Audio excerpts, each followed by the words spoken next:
नमस्कार, स्वागत है आप सभी का। आप देख रहे हैं खबर दोपहर। मैं हूं प्रीति सिंह। शुरुआत सुर्खियों के साथ। एनडीए संसदीय दल के नेता नरेंद्र मोदी आज दूसरी बार प्रधानमंत्री पद के लेंगे शपथ। शाम 7 बजे राष्ट्रपति भवन में शपथ ग्रहण समारोह। राष्ट्रपति रामनाथ कोविंद नए मंत्रिपरिषद के सदस्यों को दिलाएंगे पद और गोपनीयता की शपथ। करीब 7,000 मेहमान बनेंगे ऐतिहासिक पल के गवाह।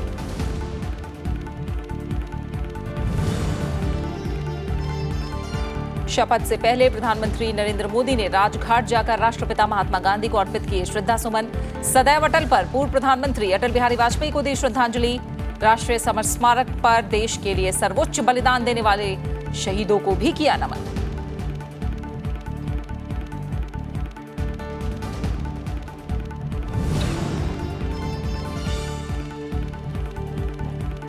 प्रधानमंत्री नरेंद्र मोदी के शपथ ग्रहण समारोह में शामिल होने के लिए बिम्स्टेक समूह के नेताओं का पहुंचना जारी। किर्गिजस्तान राज्य के राष्ट्रपति और मॉरिशस के प्रधानमंत्री भी होंगे शामिल। सोनिया गांधी और राहुल गांधी समेत विपक्षी दलों के नेता करेंगे शिरकत। कई प्रदेशों के राज्यपाल और मुख्यमंत्रियों के अलावा पश्चिम बंगाल में राजनीतिक हिंसा में मारे गए बीजेपी कार्यकर्ताओं के परिवार भी शपथ समारोह का बनेंगे हिस्सा।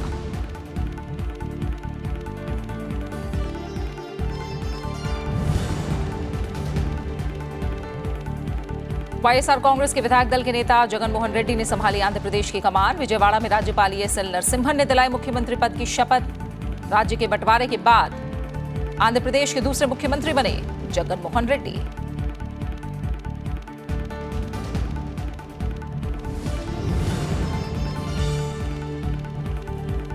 और क्रिकेट के महाकुंभ का आज से आगाज। विश्व कप में हिस्सा ले रही 10 टीमों के कप्तानों से मिली क्वीन एलिजाबेथ। दक्षिण अफ्रीका के खिलाफ मेजबान इंग्लैंड आज करेगा अभियान की शुरुआत। 5 जून का दक्षिण अफ्रीका के साथ टीम इंडिया का पहला मुकाबला।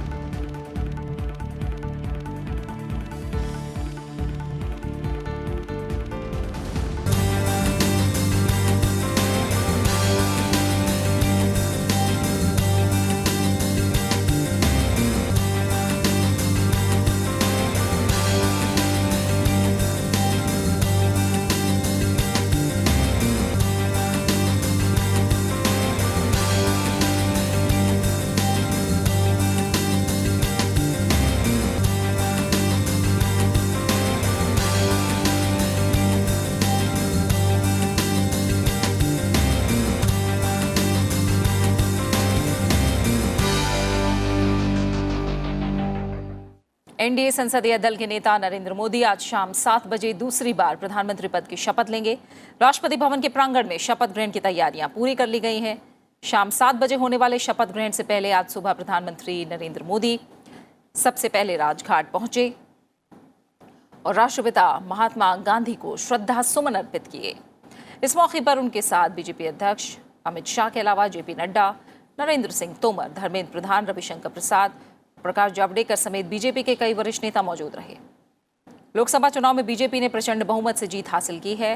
बीजेपी ने इस बार लोकसभा की 542 सीटों में से अकेले 330 सीटों और एनडीए ने 353 सीटों पर जीत हासिल की है। जवाहरलाल नेहरू, इंदिरा गांधी और मनमोहन सिंह के बाद नरेंद्र मोदी चौथे ऐसे प्रधानमंत्री हैं जो 5 साल का कार्यकाल पूरा करने के बाद दूसरी बार प्रधानमंत्री निर्वाचित हुए हैं।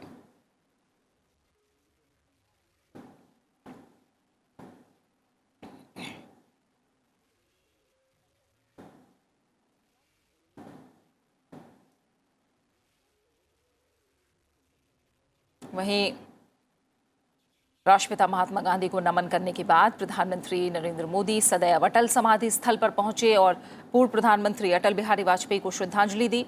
यहां भी उनके साथ बीजेपी अध्यक्ष अमित शाह और अन्य बीजेपी सांसद मौजूद रहे।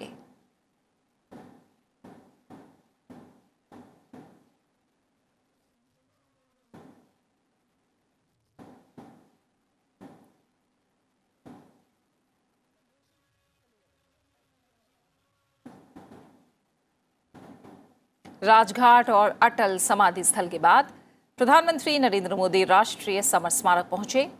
यहां प्रधानमंत्री नरेंद्र मोदी ने देश के लिए सर्वोच्च बलिदान देने वाले वीर सपूतों को श्रद्धांजलि दी।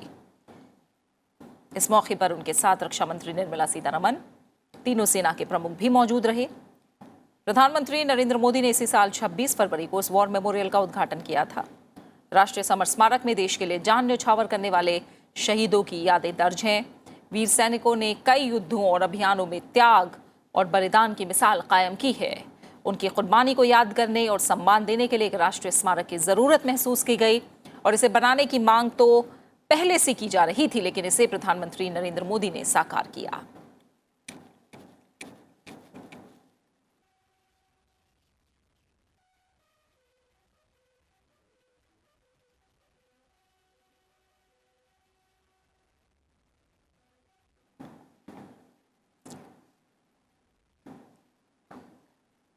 और आज शपथ ग्रहण की तैयारियां किस तरह से हैं, इसके बारे में ज़्यादा जानकारी देने के लिए हमारे साथ नवविक्रम सिंह हमारे संवाददाता विजय चौक से जुड़े हुए हैं। साथ ही न्यूज़ रूम से हमारे सहयोगी अखिलेश सुमन भी हमारे साथ मौजूद हैं। नवविक्रम, अगर पहले आपके पास आए, आप विजय चौक पर मौजूद हैं और 7 बजे शपथ ग्रहण समारोह होना है। शपथ ग्रहण समारोह के मद्देनज़र किस तरह के इंतजाम किए गए हैं, क्योंकि हम देख रहे हैं कि 5 स्तरीय घेरे में एक तरह से समारोह स्थल को कवर किया गया है। 10,000 जवानों की तैनाती आज दिल्ली में है। कितने पुख्ता बंदोबस्त नजर आ रहे हैं आपको?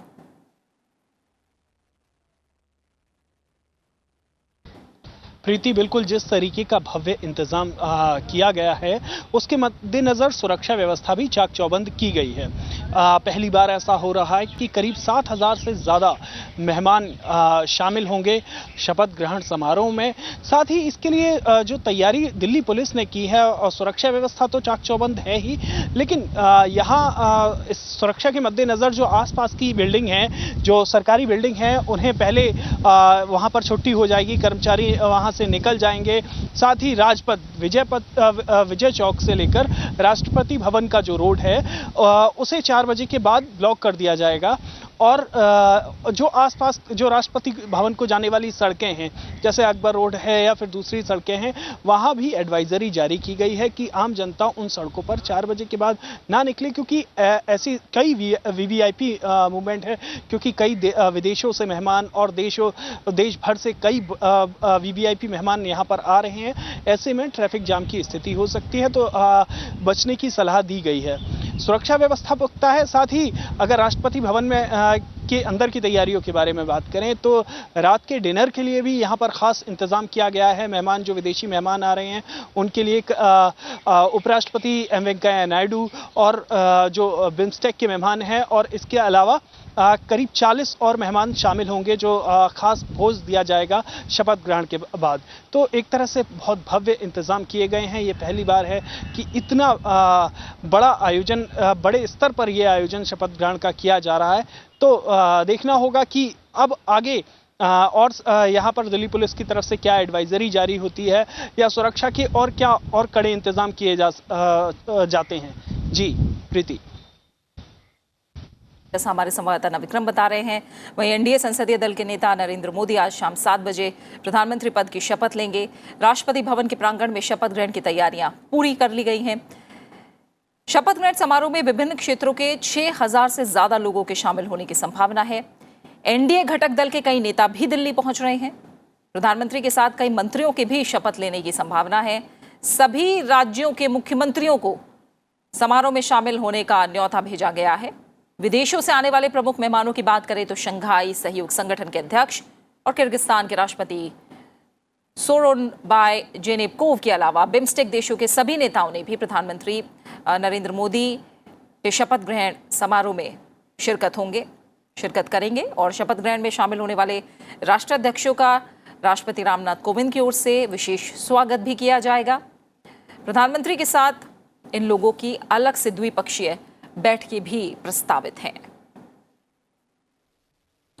न्यूज रूम से हमारे सहयोगी अखिलेश सुमन हमारे साथ जुड़े हुए हैं। अखिलेश, काफ़ी भव्य शपथ ग्रहण समारोह होने वाला है। 7 बजे इसका समय निश्चित है और जैसे जैसे ये समय पास आ रहा है, सरगर्मियां भी काफ़ी बढ़ रही हैं। चाहे भले ही वो मंत्रिमंडल के नामों को लेकर कयास हों, या जिस तरह से धीरे धीरे ये भी हो रहा है कि अब थोड़ी देर में हो सकता है नाम सामने भी आ जाए। किस तरह की सरगर्मियां और किन मायनों में ऐतिहासिक रहने वाला है शपथ ग्रहण समारोह? देखिए, पहले सरगर्मियों के बारे में अगर बताएं तो देखिए, बीजेपी अध्यक्ष अमित शाह और प्रधानमंत्री नरेंद्र मोदी के बीच में कई दौर की बैठकें हुई हैं और अभी तक की जो स्थिति है उसकी स्थिति के मुताबिक सभी मंत्रियों के और जो नाम हैं वो तय हो गए हैं। तकरीबन किन किन प्रदेशों से किस तरह के मंत्री को रखा जाएगा, किन किन दलों से कितने मंत्रियों को रखा जाएगा और किस तरीके से पुराने मंत्रियों को कंटिन्यू किया जाएगा, क्योंकि ये गवर्नमेंट इन कंटिन्यूटी है। पुरानी जो सरकार थी 5 साल उसने अपना कार्यकाल पूरा किया। प्रधानमंत्री नरेंद्र मोदी पूरी तरह जानते हैं कि किसने कैसे किस तरह का काम किया है और उन जिन नीतियों को लागू किया गया है उन नीतियों को लागू आगे बढ़ाने की ज़रूरत है। तो हो सकता है कुछ मंत्रियों को कंटिन्यूटी मिले और कुछ मंत्रियों को जो minister of state independent charge हैं हो सकता है उनके काम की बदौलत उनको कैबिनेट का दर्जा मिले। कुछ नई एंट्री हो सकती है जिनको कि मिनिस्टर ऑफ स्टेट बनाया जा सकता है। कुछ ऐसे भी हो सकते हैं जो काफ़ी कद्दावर हों, काफ़ी महत्वपूर्ण हों, सीधे भी उनको कैबिनेट की में दाखिला दिया जा सकता है। तो ये बहुत तरह तरह की स्थितियां होती हैं कि मंत्रिमंडल गठन के पहले। और 4:30 बजे शाम पे प्रधानमंत्री नरेंद्र मोदी ने तकरीबन उन सारे लोगों को बुलाया है अपने आधिकारिक निवास पे चाय पे और उस समय तकरीबन ये तय हो जाएगा कि कौन कौन से चेहरे मंत्रिमंडल में शामिल होने वाले हैं। हालांकि जो विभागों का आवंटन होता है, विभागों का आवंटन आम तौर पे जो शपथ लेने के बाद किया जाता है। प्रधानमंत्री के सलाह पे राष्ट्रपति नियुक्त करते हैं मंत्रियों को।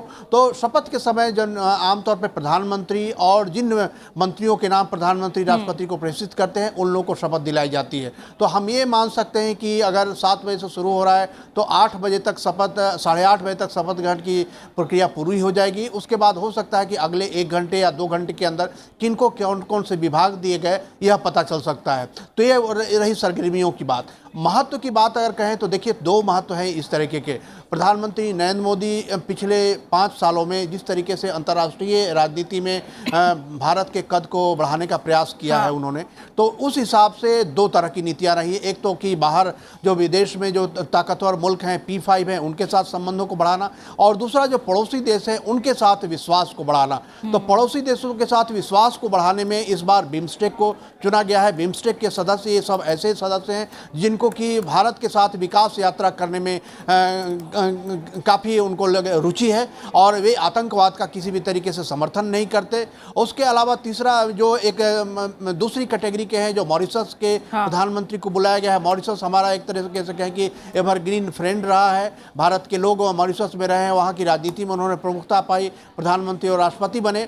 इसके अलावा एससीओ के जो अध्यक्ष हैं अभी जो किर्गिस्तान के प्रधानमंत्री राष्ट्रपति हैं उनको बुलाया गया है, क्योंकि मध्य एशिया में भी हमारा जो आउटरीच है काफ़ी बढ़ रहा है तेज़ी से। अब मध्य एशिया की राजनीति में भी काफ़ी आप जान रहे हैं कि अफगानिस्तान ईरान के माध्यम से चाबहार पोर्ट, तो उसको भी महत्व देते हुए अंतर्राष्ट्रीय राजनीति में किस तरह से हम एक्सटेंडेड नेबरहुड के बीच में अपनी पहचान और उनको अपने विश्वास में ले सकते हैं, तो यह एक महत्वपूर्ण है। घरेलू स्तर पर उन्होंने एक संदेश देने की कोशिश की है कि पश्चिम बंगाल में जो मारे गए हैं बीजेपी का कार्यकर्ता, उन कार्यकर्ताओं को यह न महसूस हो कि चुनाव होने के बाद हमें भूल गया गया है, उनको सम्मान दिया जाए। तो इसलिए उनके परिवारजनों को भी बुलाया गया है। तो एक घरेलू स्तर पर यह संदेश कि चुनावी हिंसा नहीं बर्दाश्त की जाएगी और दूसरा अंतर्राष्ट्रीय स्तर पे कि हम अपना आउटरीच नेबरिंग कंट्रीज के साथ पहले नेबरहुड फर्स्ट जिसको बोलते हैं कि उनके साथ विश्वास बढ़ाकर विकास की प्रक्रिया, सुरक्षा की प्रक्रिया को आगे बढ़ाएंगे। तो ये 2 बड़े संदेश और 2 बड़ा महत्व है इस तरह के आयोजन का। बिल्कुल अखिलेश, बहुत बहुत शुक्रिया आपका इस तमाम जानकारी को हम तक पहुंचाने के लिए। नविक्रम, आपका भी बहुत बहुत शुक्रिया हमारे साथ जुड़ने के लिए। और अखिलेश, जैसा आप भी बता रहे हैं कि शपथ ग्रहण समारोह में पश्चिम बंगाल में राजनीतिक हिंसा में मारे गए बीजेपी कार्यकर्ताओं के परिजन भी आज शामिल होंगे। समारोह में शामिल होने के लिए आज सुबह ये दिल्ली पहुंचे। हम लोग को बुलाया सबको जे शपथ के लिए इधर शपथ अनुष्ठान में बुलाया जे कुछ राह मिलेगा इसीलिए आया। हमारा उधर लीडर भेजा था दिल्ली, हमें मोदी जी ने इनविटेशन भेजा है। हमारे जो परिवार जो शहीद हुए हैं उन सबको निमंत्रण मिला है, इसीलिए आए हैं शपथ ग्रहण में अनुष्ठान में जोग देने के लिए। निवेदन लेके आए मोदी जी के सामने। अगर बात करने का मौका मिला तो मैं अपने भाई के लिए जो है उसको जो टारगेट करके जो टीएमसी वाले लोग टारगेट किया है, उनको मारा है, उसके प्रति ऊपर से कार्रवाई करने के लिए मैं रिक्वेस्ट करूंगा और सीबीआई जांच करवाने के लिए बोलूँगा सर। कटिहार से जेडीयू के सांसद दुलाल चंद गोस्वामी 17वीं लोकसभा का हिस्सा होंगे। कांग्रेस उम्मीदवार तारिक अनवर को हराकर वो पहली बार लोकसभा पहुंचे हैं। वहीं बीजेपी के राजदीप रॉय सिलचर से पहली बार सांसद चुने गए हैं। उत्तराखंड के बीजेपी के प्रदेश अध्यक्ष अजय भट्ट ने नैनीताल से जीत दर्ज की है। इसके अलावा नांदेड़ से प्रताप पाटिल चिखलीकर भी पहली बार जीतकर संसद पहुंचे हैं। इन नवनिर्वाचित सांसदों ने राज्यसभा टीवी से खास बातचीत की। 17वीं लोकसभा में बहुत सारे नए मेंबर ऑफ पार्लियामेंट चुन करके आए हैं। हमारे साथ कटिहार से मेंबर ऑफ पार्लियामेंट हैं जो पहली बार संसद में चुन करके आए हैं, दुलाल चंद गोस्वामी जी। तारिक अनवर को आपने हराया है, कांग्रेस पार्टी के जो उम्मीदवार थे। बहुत बहुत स्वागत आपका राज्यसभा टीवी में। धन्यवाद। गोस्वामी जी, ये बताइए कि कैसा महसूस आप कर रहे हैं, संसद में आप सदस्य हो चुके हैं, और किस तरह के मुद्दों को आप लेकर के संसद में जाएंगे? देखिए, सांसद में तो हम पहली बार आए हैं, लेकिन मुझे पता है कि एक जनप्रतिनिधि का बहुत सारी जिम्मेवारियां होती है। खासकर कटिहार के विकास के लिए क्या रोड मैप है आपके पास में as a member of parliament? देखिए, कटिहार में जब 2005 के बाद नीतीश जी की सरकार बनी तो बिहार में बहुत विकास हुआ है, कटिहार में भी बहुत विकास हुआ है। लेकिन विकास का क्रम तो सतत चलने का है और चलता रहता है, और समय के साथ विकास का स्वरूप भी बदलता है, और उन स्वरूपों को चिन्हित किए हैं। आने वाला दिन में उन विषयों को लेकर के और जो भी विकास, कटिहार का विकास के लिए जो महत्वपूर्ण विषय होंगे, चाहे वो कम्युनिकेशन का हो, कटिहार का डेवलपमेंट का हो। देश के कोने कोने से नए नए सांसद चुन करके आ रहे हैं। हमारे साथ सिलचर से बीजेपी के मेंबर ऑफ पार्लियामेंट जो पहली बार चुन करके आए हैं, डॉक्टर राजदीप रॉय, जिन्होंने महिला कांग्रेस की अध्यक्ष सुष्मिता देव को शिकस्त दी है। डॉक्टर साहब, बहुत बहुत स्वागत आपका राज्यसभा टेलीविज़न में। धन्यवाद। डॉक्टर साहब, किन मुद्दों को ध्यान में रख करके आप संसद में जाएंगे, और क्या ख़ास इश्यूज़ रहेंगे जो आप पार्लियामेंट में उठाएंगे? देखिए, पहला बात तो ये है कि अभी पिछले 5 साल ऐसा हुआ है कि नॉर्थ ईस्ट को इम्पोर्टेंस देने लग गए। हमारे जो केंद्रीय सरकार, मोदी जी के अंडर में जो सरकार चले हैं, लेकिन जो 60 साल पहले की जो हमारी जो केंद्रीय सरकार था, वो नॉर्थ ईस्ट को एक कॉलोनी का जैसा ट्रीटमेंट करता था। ये अटल बिहारी वाजपेयी की देन है कि डोनर मिनिस्ट्री पहली बार एक नया मंत्रालय आए हैं, लेकिन जैसे काम होना चाहिए था पिछले 10 साल जैसे मनमोहन जी की समय में, वो काम नहीं हो पाया। मोदी जी आने का बाद ये लुक ईस्ट पॉलिसी को एक्ट ईस्ट कराया गया, but we are still lacking in infrastructure development. तो मेरे ख्याल से नॉर्थ ईस्ट की इंफ्रास्ट्रक्चर डेवलपमेंट आने वाले सरकार के लिए सबसे बड़ा प्रायोरिटी रहेगा। हमारे साथ अजय भट्ट हैं, बीजेपी के मेंबर ऑफ पार्लियामेंट हैं, पहली बार ये संसद में चुन करके आए हैं। बीजेपी के उत्तराखंड के प्रदेश अध्यक्ष भी हैं। पूर्व मुख्यमंत्री हरीश रावत को इन्होंने शिकस्त दी है। बहुत बहुत स्वागत है आपका राज्यसभा टीवी में। जी धन्यवाद। भट्ट साहब, ये बताइए कि आप चूँकि पहली बार एमपी बन करके आए हैं, किस तरह के मुद्दे जहन में आपके हैं, किस तरह के मुद्दों को आप संसद में उठाएंगे? देखिए, माननीय प्रधानमंत्री जी ने कहा कि आप अपनी कॉन्स्टिट्यूएंसी के नेता के साथ साथ देश के नेता हैं, तो जो भी चीज़ें पूरे देश भर की होंगी और उत्तराखंड की होंगी और अपनी लोकसभा की होंगी, उन सारी चीज़ों को यहाँ पर कोशिश करेंगे कि उठाएंगे। तो आप चूँकि एक बड़े नेता जो कि पूर्व मुख्यमंत्री रहे हैं आपके सूबे के, उनको आपने शिकस्त दी है, जीत का श्रेय किसको देते हैं आप? मुझे ये कहने में कोई गुरेज नहीं है कि जहाँ जा रहे थे वहाँ मोदी जी थे। नांदेड़ लोकसभा क्षेत्र से पहली बार संसद में चुन करके आए प्रताप राव पाटिल साहब हमारे साथ हैं, जिन्होंने कांग्रेस के अशोक चौहान को हराया है। बहुत बहुत स्वागत आपका राज्यसभा टीवी में बात करने के लिए। सर, पहली बार आप मेंबर ऑफ पार्लियामेंट बन करके आए हैं, किन मुद्दों को ध्यान में रख करके आप संसद में जाएंगे, किस तरह के मुद्दों को आप उठाएंगे वहाँ पर? अभी तो लोकल इश्यूज हमारे बहुत सारे हैं।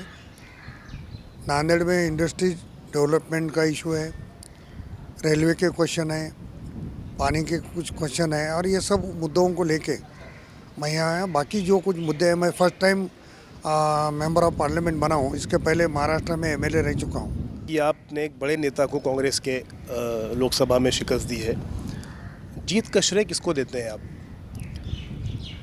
देखो, बड़े नेता लोग बड़ा बनाते हैं,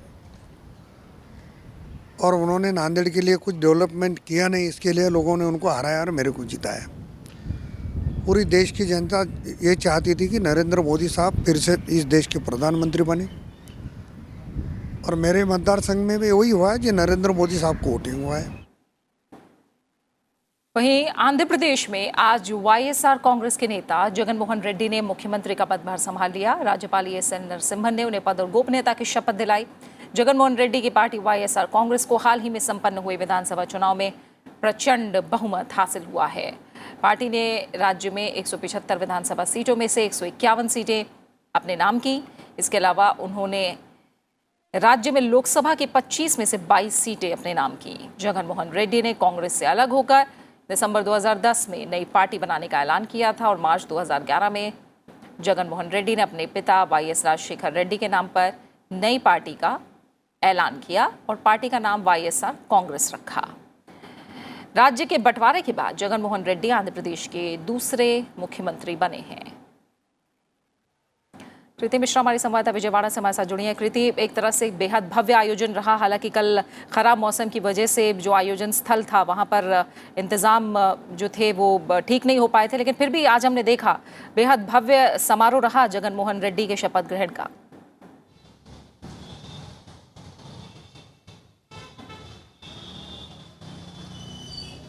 जी हाँ प्रीति, बेहद गर्म और उमस होने के बाद भी जो जगन मोहन रेड्डी के सपोर्टर्स का जो उत्साह था वो देखने लायक बन रहा था। सुबह से ही लंबी लंबी कतारों में लोग स्टेडियम की तरफ बढ़ गए थे। जो स्टेडियम था उसकी सीटिंग कैपेसिटी तकरीबन 35,000 थी, लेकिन वाईएसआरसीपी का कहना है कि उसके अलावा हजारों की संख्या में बाहर सपोर्टर्स थे।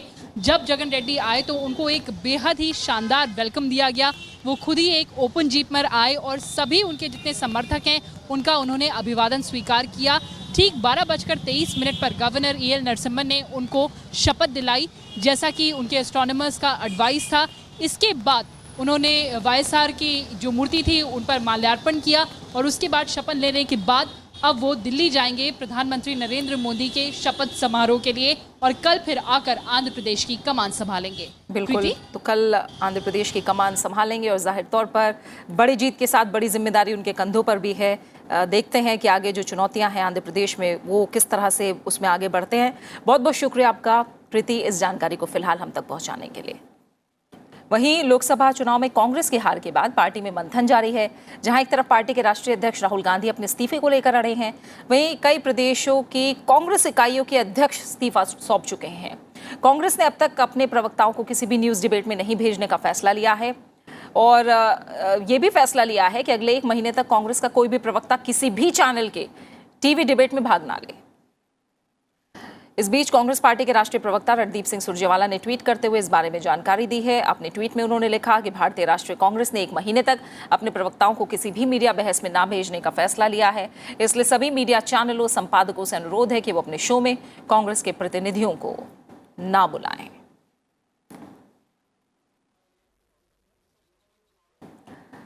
दिल्ली सरकार के सेवा विभाग ने सभी सीधी भर्तियों में आर्थिक रूप से कमजोर तबके के लिए 10% आरक्षण का निर्देश दिया है। ये इस साल 1 फरवरी से प्रभावी होगा। इसके मुताबिक 1 फरवरी और उसके बाद निकली सभी नौकरियों में 10% आरक्षण लागू होगा। दिल्ली सरकार के तहत आने वाले सभी विभाग, कॉर्पोरेशन बोर्ड, ऑटोनॉमस बॉडीज को इस फैसले का लाभ मिलेगा। जनवरी में प्रधानमंत्री नरेंद्र मोदी की अध्यक्षता में केंद्रीय मंत्रिमंडल ने EWS को शैक्षणिक संस्थानों और सरकारी नौकरियों में 10% आरक्षण देने को मंजूरी दी थी, जिसके बाद इससे जुड़े संविधान संशोधन पर संसद ने मुहर लगा दी।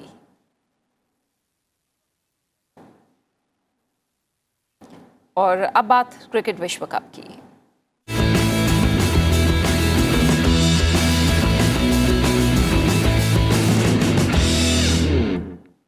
इंग्लैंड में आईसीसी क्रिकेट विश्व कप का 12वां संस्करण आज से शुरू हो रहा है। 10 टीमें क्रिकेट का चैंपियन बनने के लिए अब जद्दोजहद करेंगी।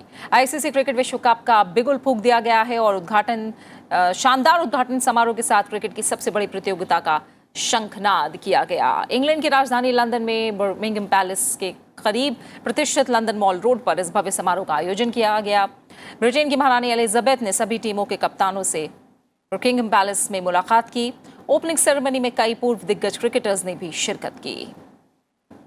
46 दिनों तक चलने वाले इस टूर्नामेंट में कुल 45 मैच खेले जाएंगे। पहला मुकाबला आज मेजबान इंग्लैंड और साउथ अफ्रीका के बीच खेला जाएगा। दोनों टीमों ने अभी तक एक बार भी वर्ल्ड कप नहीं जीता है। दोनों टीमों के बीच मुकाबला दोपहर 3 बजे से शुरू होगा। इंग्लैंड मेजबान होने के चलते दावेदार माना जा रहा है। वहीं ऑस्ट्रेलिया भी स्मिथ और वार्नर के आने से मजबूत हुई है। भारतीय टीम विराट कोहली की कप्तानी में उतरेगी और तीसरी बार इस खिताब को जीतने की कोशिश करती नजर आएगी। इस संस्करण में टूर्नामेंट के फॉर्मेट में बदलाव किया गया है और इस बार टीमों को ग्रुप में बांटा नहीं गया है। इस बार हर टीम को हर टीम से मैच खेलना होगा और सेमीफाइनल में वो टीम पहुंचेगी जो लीग दौर के अंत के बाद अंक तालिका में शीर्ष 4 में होगी। एक टीम लीग चरण में कुल 9 मैच खेलेगी। आईसीसी विश्व कप का फाइनल मुकाबला 14 जुलाई को लंदन में खेला जाएगा। बात फ्रेंच ओपन की करें तो भारत के दिविज शरण और ब्राजील के मार्सेलो डेमोलिनर की जोड़ी ने पुरुष युगल में मार्टिन फुक्सोविच और रॉबर्ट लिंडस्टेड की जोड़ी को हराकर फ्रेंच ओपन के दूसरे दौर में जगह बना ली है। भारत और ब्राजील की जोड़ी ने हंगरी के फुक्सोविच और स्वीडन के लिंडस्टेड को 3 सेट तक चले कड़े मुकाबले में 6-3, 4-6, 6-2 से हरा दिया। दिविज और डेमोलिनर की जोड़ी ने 1 घंटे और 48 मिनट में जीत दर्ज की। अगले दौर में दिविज और डेमोलिनर की जोड़ी का सामना हेनरी कॉन्टिनेन और जॉन पेस की जोड़ी से होगा। और इसी के साथ फिलहाल खबर दोपहर में इतना ही। जाते जाते आपको छोड़ जाते हैं देश भर में अलग अलग हिस्सों के मौसम के हाल की जानकारी के साथ। नमस्कार।